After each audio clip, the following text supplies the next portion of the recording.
Russia is currently involved in a conflict with Ukraine. The US is accusing Russia of breaking arms treaties, and they're being sanctioned by the international community. If this were 50 years ago, we'd be talking about clashing superpowers and the potential for a world-ending war. But it's not 50 years ago. There is no Iron Curtain, and Russia is not the Soviet Union anymore. Is Russia still even a superpower? Well, let's start with the big guns. Russia still has a huge nuclear arsenal of around 8,500 warheads, 1,800 of which are still operational, meaning they're ready to fire at any moment. That is a lot of firepower, but it's also firepower that works only as a deterrent. Firing their warheads at the US or anywhere else would bring the same amount of destruction back their way. It'd be an act of mutual destruction, so in a sense, their warheads are operational, but not actionable. Russia has an estimated 845,000 active duty troops. That's closer in size to the South Korean army than it is to the US Army. And their number of troops is actually one of their stronger points. When you look at where those troops are stationed, though, and what resources they have access to, that is where you find Russia's true weaknesses. Outside of their own borders, Russia only has a handful of active military bases, somewhere between 10 and 18, including their base in Cuba, which was recently described as more of a way station than a base.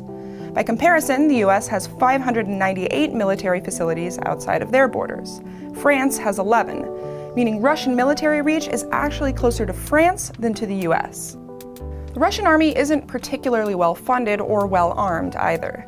The US spent more than $600 billion on defense last year, while Russia spent less than $100 billion. Plus, most of Russia's equipment and military vehicles are just holdovers from the Soviet era.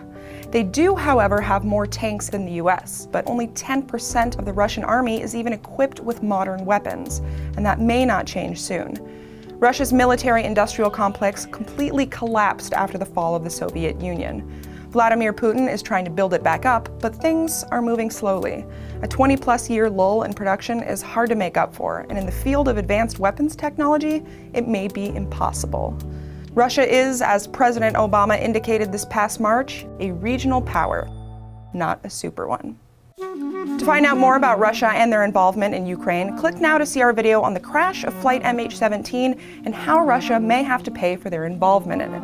We can't say with any certainty how this will impact the conflict in Ukraine or international relations, but we can look back at other similar incidents to see what their impact was. Or click the other box to see how much power the president actually has. Remember, we upload new videos 5 days a week, so please subscribe.